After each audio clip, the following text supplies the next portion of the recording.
How many of you have plans for the Super Bowl? Nobody. Boy, this crowd today is tough. I'm telling you. It's like, I'm not doing it.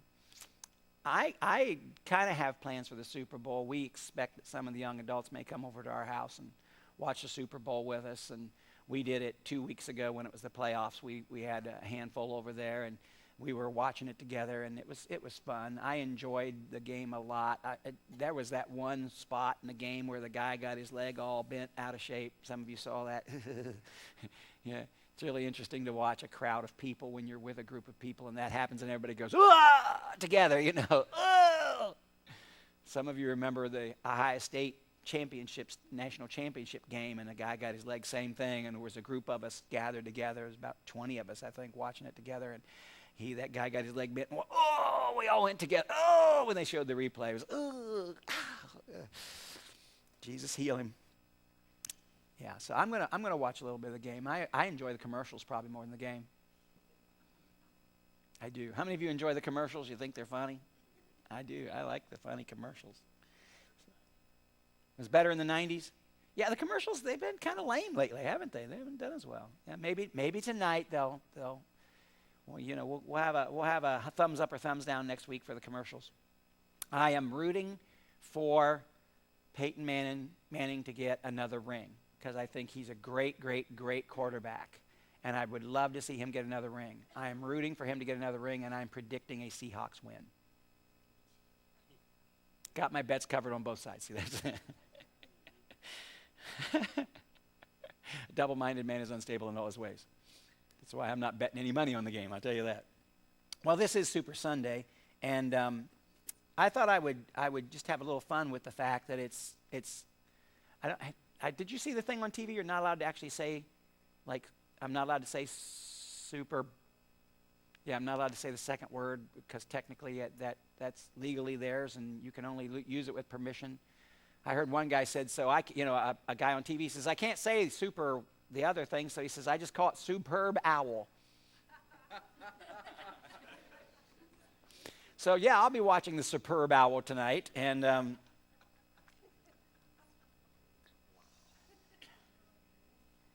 the Bible is full of sports metaphors, though. Hebrews chapter 12 and verse 1, if you want to turn there, you can see it. It's just one verse I can read. I'm going to be reading several verses. I'll tell you where they are, and you can turn and catch up with me if you want.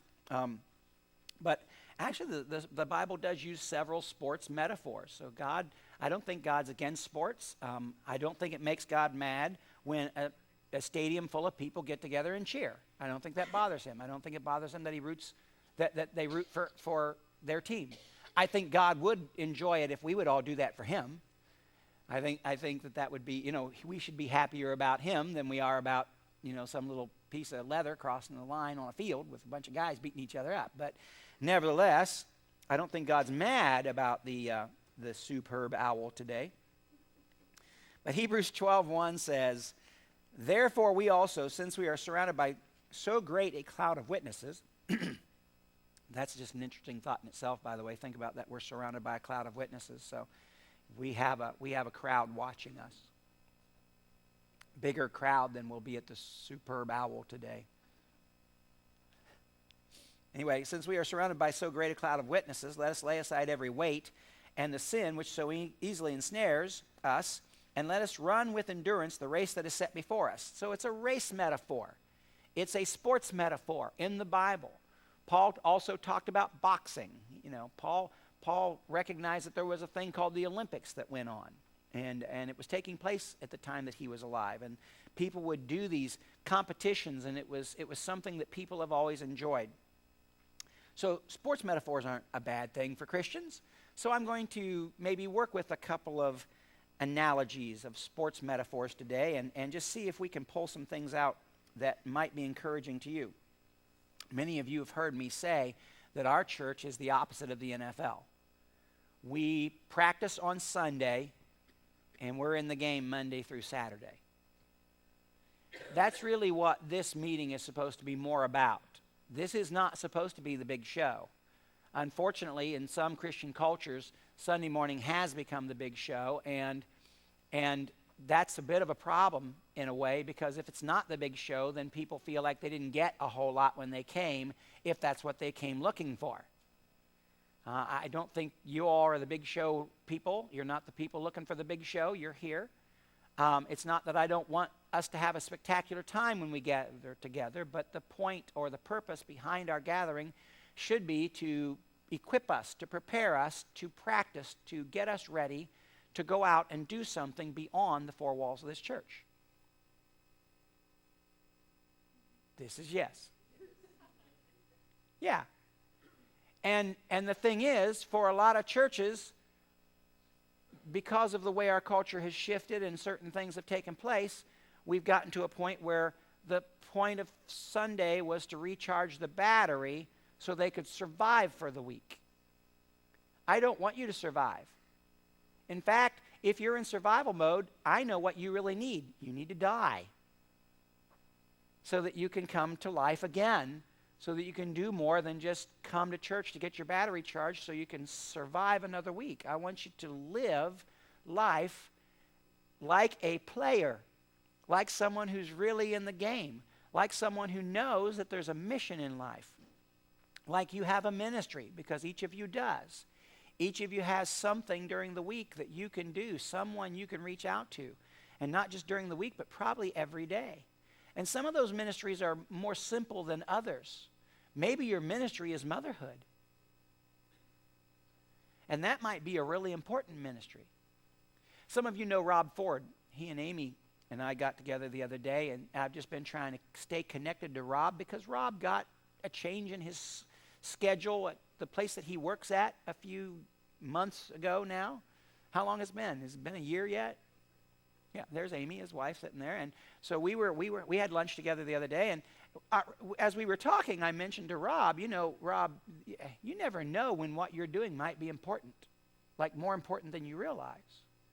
Like you might, I don't know whether he said it or I said, you might fix a pop machine. He's a Coke dealer, if you didn't know, Coca-Cola. You might fix a pop machine, and somebody might go in and get a pop out of that pop machine, maybe an energy drink. And as a result of them getting an energy drink, as they get off of night shift, they might have just what they need to make it home instead of going off the road into the ditch or maybe even running into somebody else. How do you know that that ministry that you're doing with pop machines isn't saving somebody's life? How do you know? Do you see yourself as a minister all week long? So we've talked about this a lot over the years, and I'm going to continue to do that because I think you ought to all be playing the game. Maybe when we leave, we should just go, hut, hut, Omaha, hut. Some of you know the joke about that.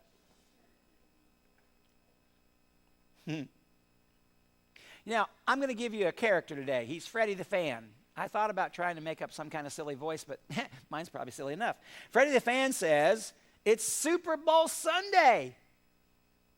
Later today, someone is going to be the greatest football player in the world. One individual all by himself is going to win the Vince Lombardi Trophy and be declared the king of football.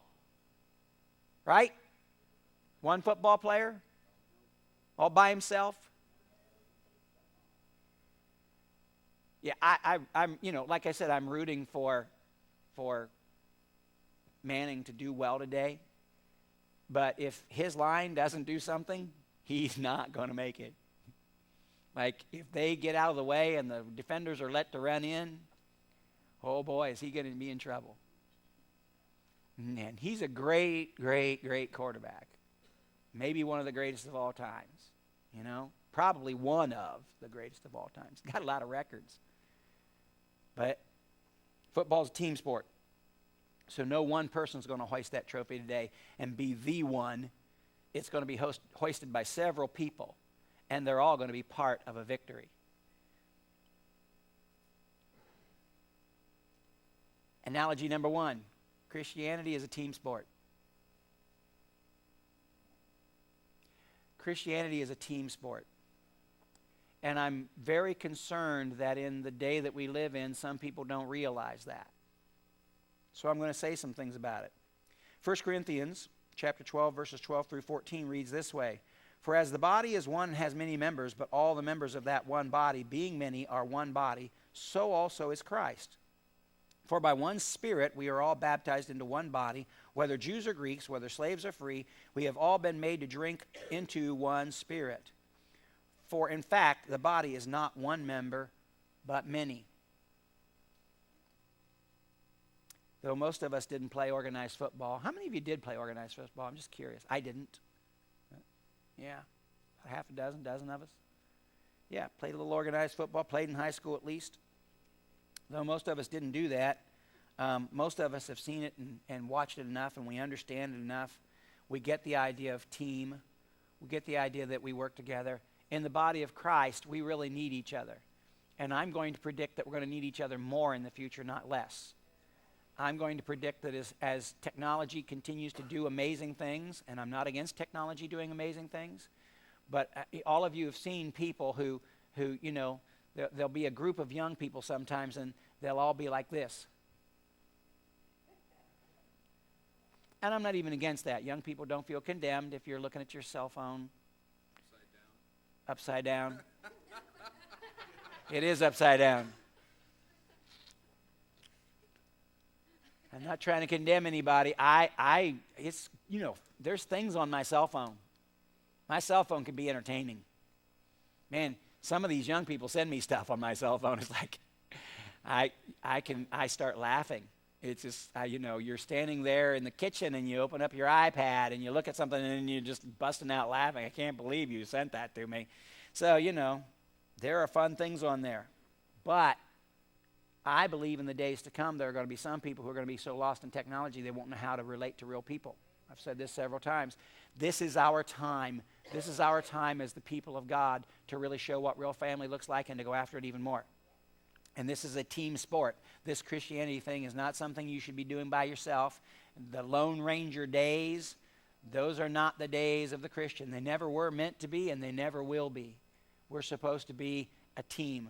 So it's really important that we understand that, and that's how we win. Now, I found something else that I thought we ought to talk about, Freddie the Fan, because Freddie the Fan decided he'd buy a plane ticket and fly to New York today. And when the game is over and his team has won, he's going to go down on the field and hang out with them and hold the trophy too and do all that stuff. How many think that's going to work out for Freddie the Fan? I'm just going to buy me a ticket and I'm just going to fly to New York. When my team wins, in fact, whichever team, I'll just pick them both. Whichever team wins, I'll just go down on the field and I'll celebrate and I'll just be one of them. Yeah, it's not going to work out real good for him, is it? Probably some guy in a jacket's going to carry him away, you know. Some police-looking like person. He might even get charged with terrorism if he tries to get on the field on a day like today. So that's not working for Freddie. Analogy number 2, fans are not champions. It's nice to feel like my team won and I feel great, but you realize my team won and I'm a winning fan in a sense, but I'm not the champion. Players are champions.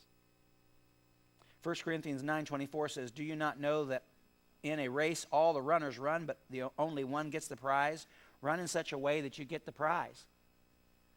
I have a question. Are you more of a fan than you are a player?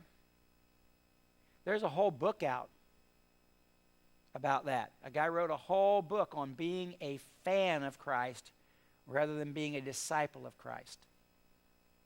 Wow. That's something to think about, isn't it? How am I doing lately? Have I been more of a fan lately, or have I been someone who's in the game?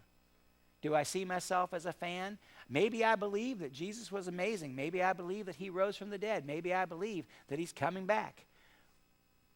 But do I believe him to go with me? And do I believe him when he said, "In the things that I do, you'll do also, and greater things, because I go to the Father"? Am I more a fan of what he's going to do, or I am involved with what he is doing? It's a really interesting place that we have to ask ourselves about being. This church, by the way, dare I say this? This church isn't really super fan friendly. I mean, not that we don't like fans. I would love to see more fans come, but I wouldn't like to see them stay just fans. if you come to this church, you'll probably have this irritating little man up front all the time asking you to do stuff, encouraging you that you can do the stuff, telling you that you have the ability to hear the voice of God and repeat what God said, which is called prophecy. When I know what God wants to say and I say it, that's called prophecy. And everyone who is born again has the ability to hear the voice of God. And if you're born again and you hear the voice of God, then you have the ability to repeat what he's saying. And that makes you prophetic. Every one of you is called to lay your hands on the sick and see them recover. Every one of us. I don't leave myself out of this. I'm constantly challenging our congregation to take it to another level. But that's because I'm constantly challenging me to go to another level. You're not going to be able to hang around me and not get challenged because I'm always being challenged myself. If you'd rather not be challenged, you need to find a church that doesn't really want to play the game. They just want to have a lot of fans. Now, there are a few of those in the world yet, but I will tell you something else. They're going to disappear because revival's coming. And there is a revival coming that is going to sweep around the world. And it's going to touch the people of God. And people are going to be transformed from fans to fanatics. I don't want to be a fanatic. I don't want to be one of those crazy people. Yes, you do. You just don't know it yet.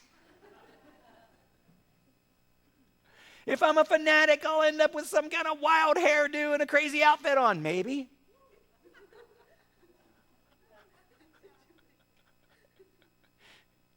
Of course, you see some of those people out in the mall with wild hairdos and tattoos, and some of you are getting that way. I like it sometimes. It's kind of cool. It's like,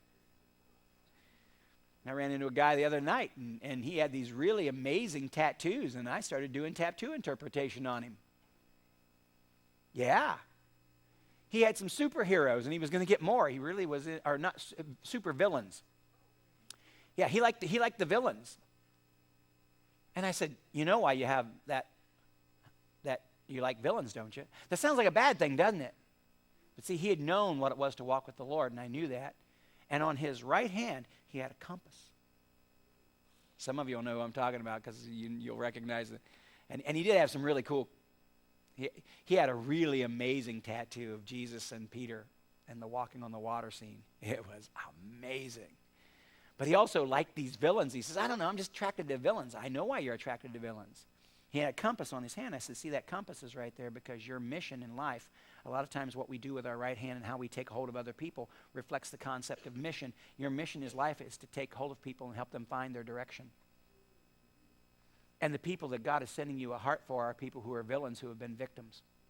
Because every great villain was first a great victim. And that's why they become big villains. And I got a chance to minister to someone, and I wasn't even trying. I was just looking at these amazing tattoos going, wow, you're crazy. I'd never get all that needle stuck in me, man. That's a... I said, did that hurt? He said, huh? Yeah. See, one of the problems we have in this church is you got a crazy pastor who's always going after new levels, looking for more of what God wants him to do. And you're just going to feel challenged if you're in this place. And if you're visiting today, by the way, you don't have to feel challenged. Just know that we're just crazy people out here. We're that church out on the edge of town. Thanks for coming. You can always hang out. We love people to hang out with us. Like I said, I'd love to have more fans, but they won't stay fans very long. They'll either get tired of me or they'll get fanatical. So what's going to happen to you? I think maybe we've had a few people that decided they didn't want to be at this church anymore because we were just too crazy. We just wanted to go after it. And you know, I hate that. I don't ever want anybody to leave. But they can't run. Or they can run, but they can't hide. It's happening. It's going to happen to every church. I'm telling you, in the last days, God's going to raise up his people. And we're going to be the ones, all the people that love Jesus. And there are a lot of churches full of fans who love Jesus, but they haven't yet stepped from that fan to fanatic thing. And they're going to. They're going to by the billions. Not by the hundreds, not by the thousands. They're going to by the billions.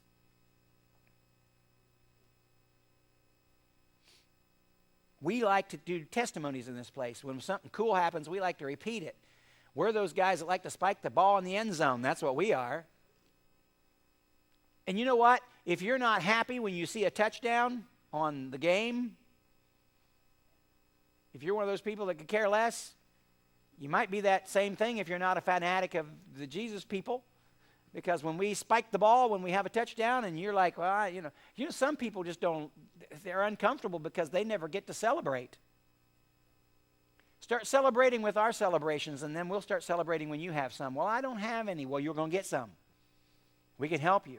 Well, I'd rather just go someplace where they don't do that, and then I don't feel challenged. And then, no, you don't want to do that. You want to get in. You want to get in the game.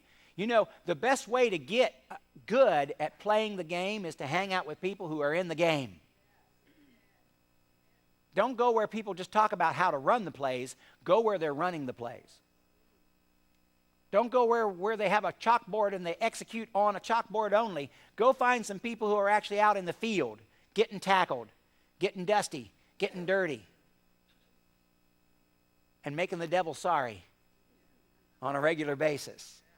Come on. That's who God's called us to be. Is this analogy making sense to you?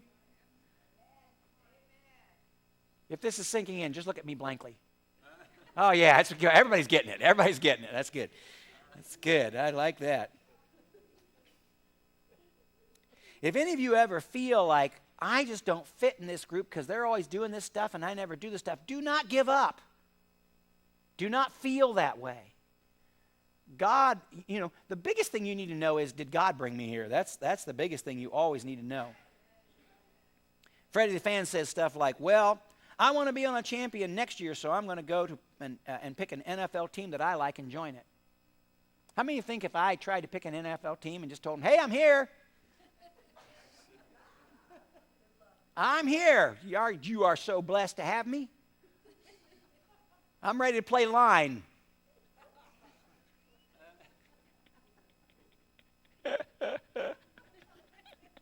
I could play line. I'm telling you, I could play line. Just lay down and watch them walk all over me. I could play line.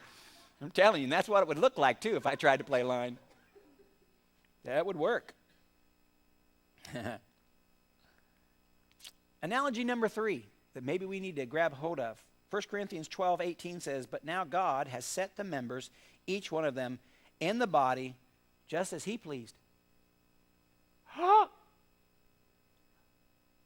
If you're really supposed to be here, you're not supposed to be here by accident. You're supposed to be here. If this is supposed to be your home, if this is supposed to be the place that God's called you to, that's awesome. And by the way, if this isn't where God's called you to, I'm not mad about that. I've told you before. I figured out when I was about 24 years old down on Route 50 in southern Ohio. Opened up the doors of the church and the road did not clog with people trying to get to me. Where were all you people in, what was that, 1980? Where were all you guys at in 1980? You should have been coming down there. I'm your pastor. Yeah, you weren't born yet. You have an excuse. The rest of you know. Yeah, I realize that I'm not called to pastor the whole world, so that's okay with me. But everybody is called to be connected into the kingdom and be part of a church, and God puts you where he wants you as he pleases to put you. And it may not be where you think you want to be sometimes. Sometimes he'll put you where you're not sure you want to be. Sometimes he'll put you someplace to mess with you because you need messed with. God isn't in the habit of saying, down and give me 20. But he has some similar things that he does. He conditions us. He prepares us. He works on us. He wants to make us into great players. Not because he wants to punish us, not because he wants us miserable, because he wants to see us get those victories. And is he doing those victories, by the way, just think of this for a second. God doesn't want to see you get the victory so that he can celebrate how good he is. He's already good enough. He doesn't have to celebrate how good he is. He already knows how good he is. He doesn't need you to get a victory because he can't get one on his own. How many of you understand God could now, right now, this very second say, I'm done with this whole thing. I'm back and it's over. It's over. And those of you who didn't get it, bummer for you. And those of you who kind of got it, you'll get your reward. And those of you who got really, really got it, you'll get a better reward. And this is where I cut it off. I'm glad that he didn't cut it off yet. I still got some more things I got to straighten out in my life. I don't know about you. So I'm glad. When he's ready, I'm willing. I would like to say I'm ready, but he'll make me ready. He'll ultimately finish the job that I couldn't, that I didn't sometimes let him do. One of the problems that we have with Christianity today is that we forget that he's picked us, and our Christianese has caused us to say things like, I accepted Jesus as my personal Savior, like I did him a favor. Aren't you glad I chose you? You did not, choose him. He chose you. He called you and he chose you. I should have got a scripture on that. There's actually one that I can't pull out right now, but I think some Christians think that they chose God and they chose to go to church and they chose to be part of a church so that God could more conveniently cater to their needs.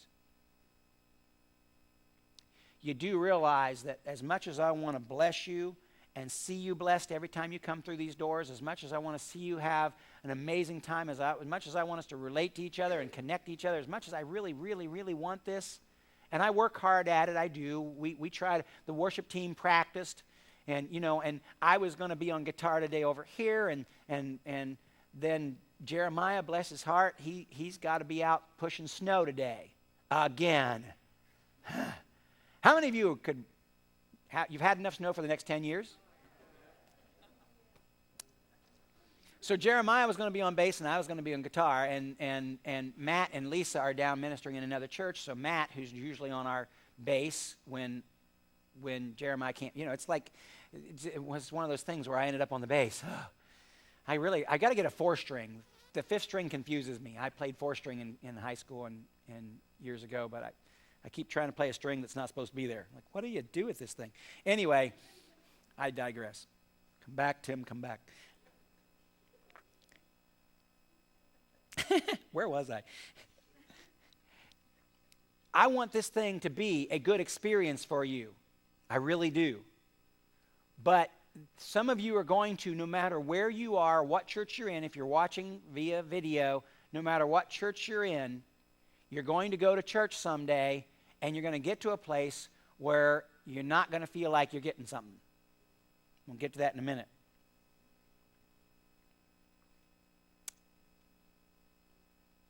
How many of you know that NFL teams have team chefs? Did you know that? A lot of them do. No, I don't know if all of them do. I know a lot of them do. And aren't you glad that NFL teams have team chefs? Chefs who faithfully every day spoon feed every one of those big guys and make sure they get every ounce of food they need, take care of every drop of it, make sure that they get the right food on the right table at the right time, and make sure those football players always have every ounce of food that they need, because the team chef, he's probably more important than any other person on the staff, the team chef, the chef who makes the food so the guys can eat. By the way, they actually do have a team chef on the Chiefs, or on the Seahawks. I looked it up. His name's Mac McNabb. I couldn't find a team chef for the Broncos. Papa John's. Yeah, that's probably true. Those guys eat pizza every day. Let me just say this, and I don't want to be mean here, but I hope you understand this. Analogy number 4, the team doesn't exist to make sure you get fed. Wowzer. Hebrews chapter 5, verses 12 through 14 reads like this. For though by this time you ought to be teachers, you need someone to teach you again the first principles of the oracles of God. And you have come to need milk and not solid food. For everyone who partakes of milk only is unskilled in the word of righteousness, for he is a babe. But solid food belongs to those who are of full age, that is, those who by reason have use of their senses exercise to discern both good and evil. What's that all about? That's all about us growing up. And there will be a time come, no matter what church you go to, where you won't feel like you're getting fed like you used to, because the time will come where you will have gone from training camp to being really a part of the team. Do you know when the chefs do feed them every ounce of food that they get? At training camp every year for a few weeks. The chef works really hard during that time and gets those guys, and they're eating special diets, and they're doing all these special things. Why? So they can get themselves back into playing shape so they're ready for the game. But there comes a point when you're in the game, and there comes a point when you don't depend on the chef to get everything you need. Not that the chef won't make a good meal once in a while, and not that you shouldn't partake of it. That's awesome. I'm going to try to be that good chef every time I can, but I got to tell you, you and I always need to be looking, reading our Bibles ourselves, digging into there, cutting it with our own knife, kill it, cut it, eat it, cook it, eat it. Go after it. Eating the meat, being that kind of person who isn't dependent on everyone else. Because the church isn't primarily here to feed you. The church is primarily here to lead you, to encourage you, to edify you. But if you come into team practice and you are all emaciated because you haven't eaten anything all week, and you are starved, and you're feeling really tired, and then you're mad because that preacher didn't even preach a good message today. All they wanted to do was prophesy over people, and people were laying on the floor. I could have laid on the floor at home. I don't need to do this. What in the point is, why do I even go to that church? Is this making sense to anybody but me? Amen, Tim. You're doing all right. Keep it up. See, this is the thing. We need people who are growing in Christ. We want to raise up a warrior class.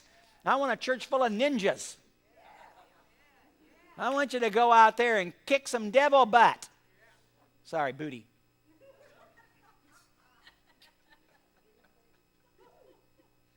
I want you to be powerful. I don't want you to just be those people. Oh, isn't Pastor Tim doing a wonderful job? Don't you like his suit today? He prayed for that person. They got up and walked. That was amazing. Wonderful. That's just great. I'm just so glad I go to that church. Yeah, golf clap. Exactly. Wow, it's just amazing.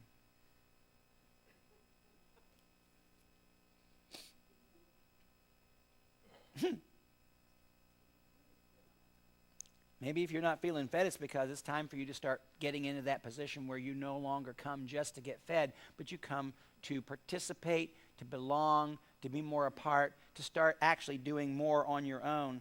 Perhaps it's because you've moved from consumer to producer, and God is trying to elevate your game, moving from a believer to becoming a disciple. And it happens when we start taking responsibility to make sure that we are personally fed, so that we come full in order that we might give. And by the way, the world we live in today is amazing. There are so many resources out there that you can get to.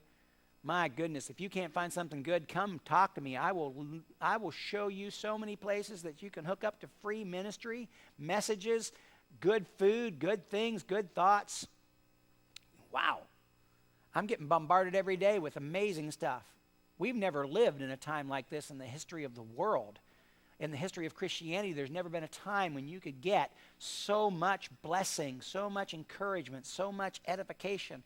Christian television, Christian radio, Christian internet, podcasts. Yeah, I mean, pick somebody who you understand. You hear their voice. They make sense to you. It clicks when they talk. And listen to them. Get something going there. Feed yourself. I put things in my iPhone, and then my iPhone connects to my car stereo, and then my car stereo, I can just listen to stuff all the time. I try to do it a lot. I've been sending podcasts out to you. I can get you this message this week on your phone. Now, not all of you. I know not all of you have that phone yet, but trust me, you will.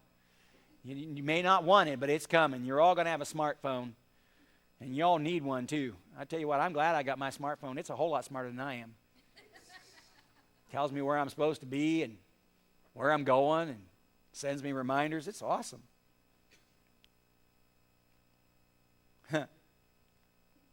As we move from being discipled to making disciples, we will not only be feeding ourselves, but we will be feeding others. There's a resource that we haven't tapped into that I think is going to be the best one of all. We've tapped into it to a degree, but I think the day is going to come when we're going to realize the best resource that I can find in the church are the people of the church. And hanging out with them and talking about just anything when suddenly something important pops up and wisdom and impartation and revelation gets transferred between us, where something I've learned becomes something great for you and something you've learned becomes great for me. And it's powerful. I do want to bless you. I do want to strengthen you. I do want to comfort you. I do want to help you. I do want this church to be that for you.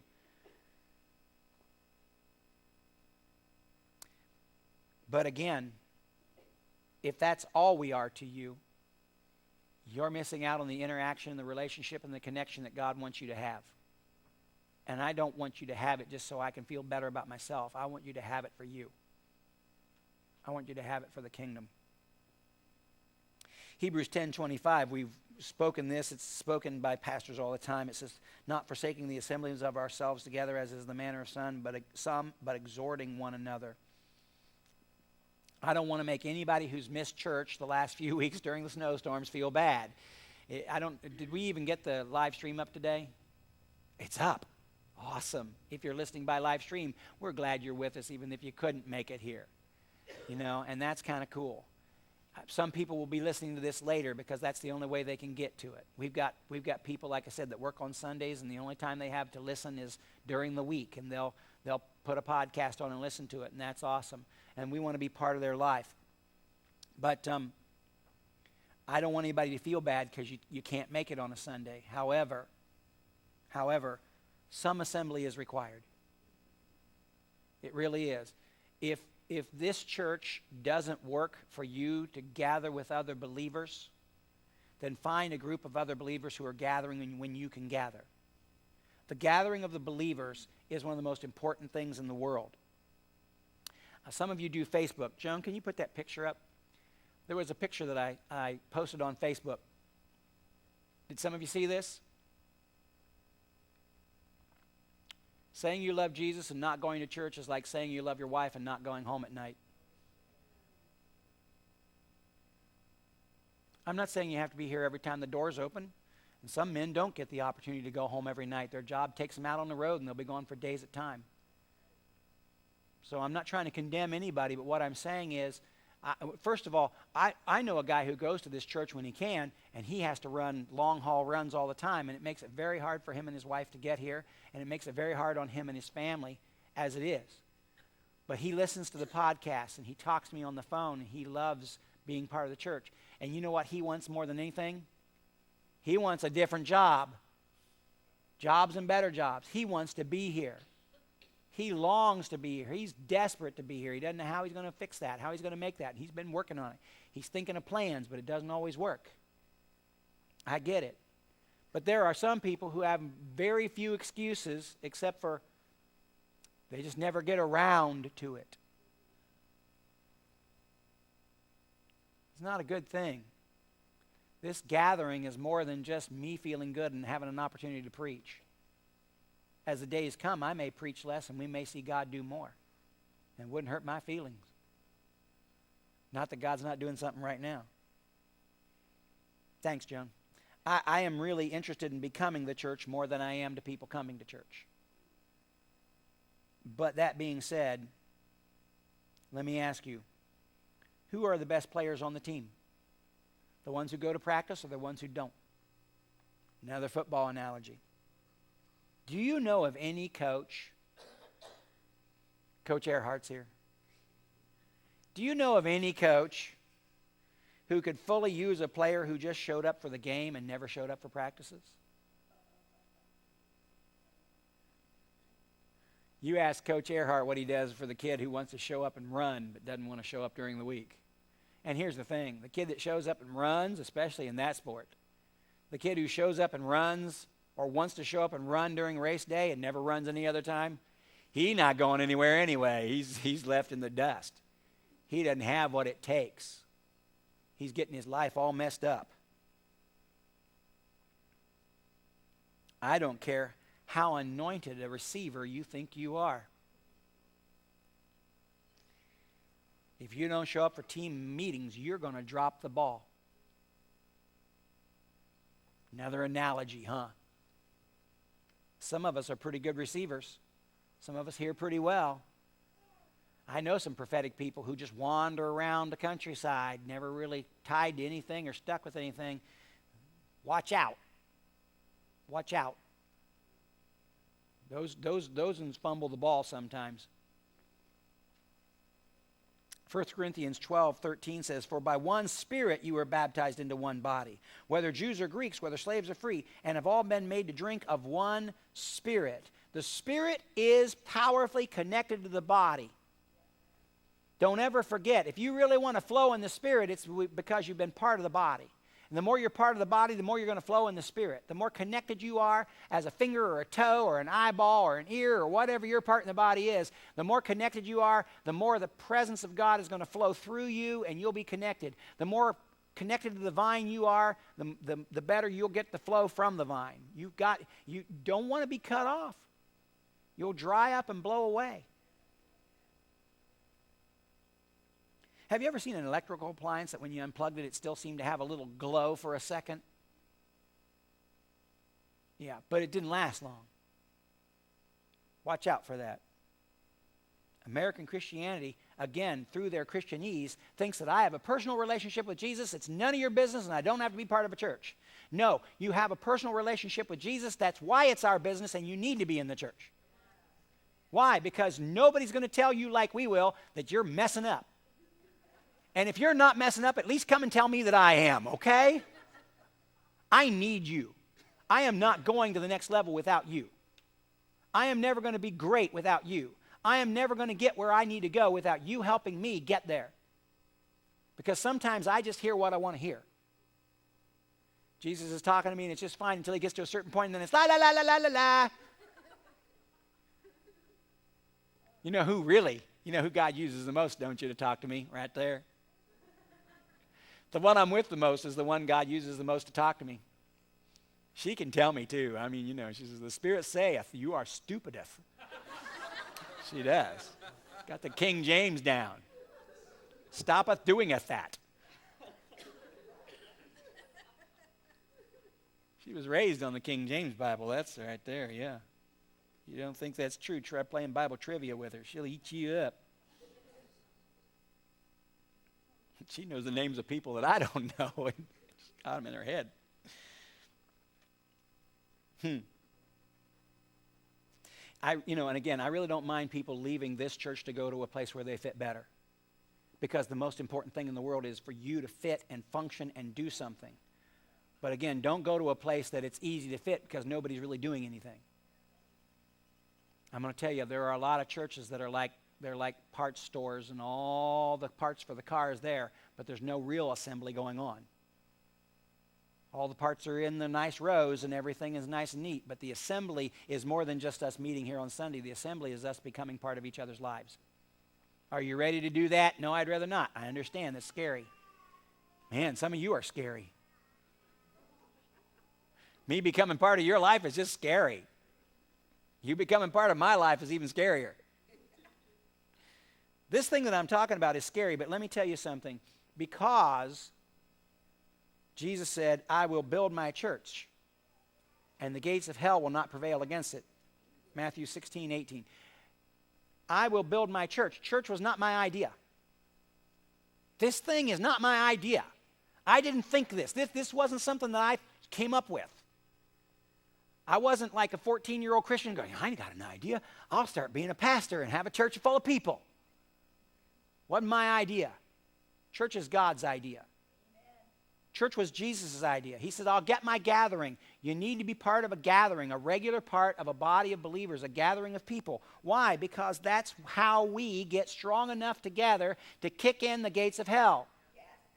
We have this up here, on earth as it is in heaven, but I got to tell you, there are a lot of people who are living on earth as it is in hell. They are. You know some. Hell on wheels, some of them.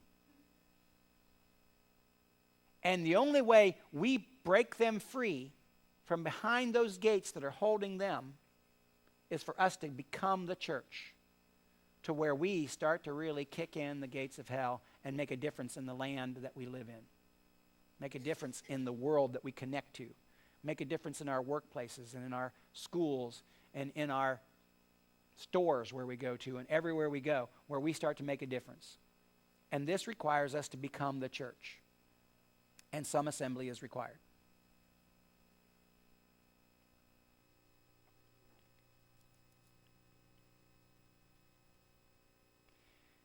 I want to advance the kingdom. I want to be that kingdom advancing guy who helps other people advance the kingdom, who help other people advance the kingdom. I want to get to the point where you have so much power and influence over the lives of others, where you walk through the marketplace and the demons tremble, where you walk through the marketplace and your shadow heals people. That actually, I think, comes more than anything by establishing his church. That's what I believe. So, today, as we leave, I'm going to encourage you to get in the game. I don't know whether I told this testimony, but I was laying in bed. I think I did, but I'll say it again anyway. I was laying in bed the other night, and it was about 4 o'clock in the morning. I woke up, and I was just spending some time with God and talking to him. You know, if the devil doesn't want me to sleep, he's going to pay for it. And I just laid there, put my hands across my heart, just loved on God a little bit, just thanked him for as many things as I could think of to thank him for. Nothing ticks the devil off more than that. You got insomnia, you start thanking God, the devil will leave you alone.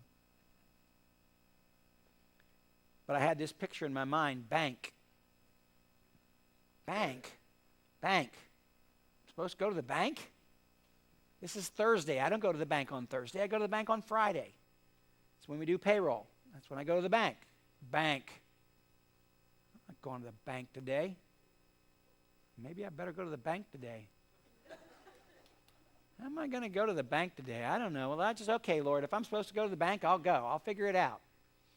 We got into the office, and my schedule got changed for Friday morning, and I had something that I had to do, and I said to Joan, without even thinking about the night or the few hours before, I said, hey, why don't you just go ahead and take care of checks today? And she goes, okay. And when I said that, I realized, oh, I'm going to the bank. That's kind of cool.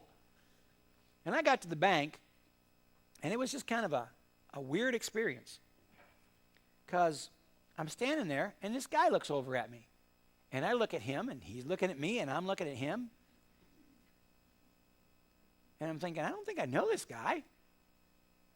He's looking at me like he knows me, which happens to me, by the way, once in a while, because, there are people who, I still have people who know me on a first-name basis because my son played football. They don't know me, but they know my face because I was connected with that kid. And their kid played football with my kid, but when we came, there were so many parents to learn. They all only had to learn one new guy. They all knew each other already, and we were the new guys. So I'm like, I don't know. So, but we could not disconnect. It was like just being drawn together. So I just, we kind of walked toward each other, and I said, do I know you? And he goes, I should know you. And I said, well, I think I should know you too. I don't know that I really ever should have because I knew you, but I should. And I just said, maybe the Spirit's just drawing us together. And he goes, that's it. Christian, all right. Turns out this guy is a guy who just got a couple years ago back from having to be sent off someplace because he was just a horrible alcoholic and destroyed his life. He's related to a pastor that I know. And we just exchanged phone numbers and talked, and it was just this really cool moment, like God just had this thing all arranged. It was a really cool encounter. I don't know what's going to come of it, whether anything more comes of it. But it was just really good. You could just tell God had just wanted me to get there so I could run into this guy so that we could just encourage one another. And he told me what he's doing now. He's got kind of a ministry going. He's helping some people. And I said, you need to call me more. Why don't you talk? And Lord, help him to call. We haven't talked yet, but we'll get to each other sooner or later. God just does that stuff. He wants to do that stuff with every one of us. He wants to connect us up to the right people who we can encourage and be encouraged by, where we can build one another up and stir one another up and cheer one another up and make things happen. This is a God time in every one of our lives, and he's doing more than we realize. And he wants to do more than we're letting him do. He's ready to do more than I can ask or think. So stand up.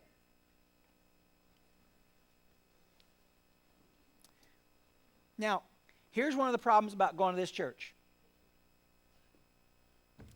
See, I do this. I don't give you any choice. I just tell you to put your hands on somebody next to you. And then I tell you to pray outrageous prayers for them, like God would just encounter them and mess their life up. And just do things that they didn't expect. And just show himself strong in signs and wonders. I ask you to do those crazy things. If you don't want to do those things, I can see why at some point you might be like, I got to get out of here. This guy's a wackadoodle. You need to say something?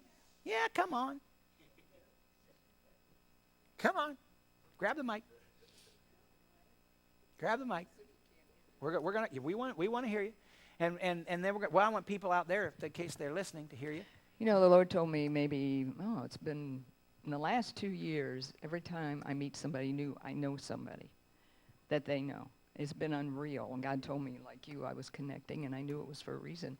Last Sunday, one of the guys that was working back here, I know his mom, his aunt, his uncle, his grandmother.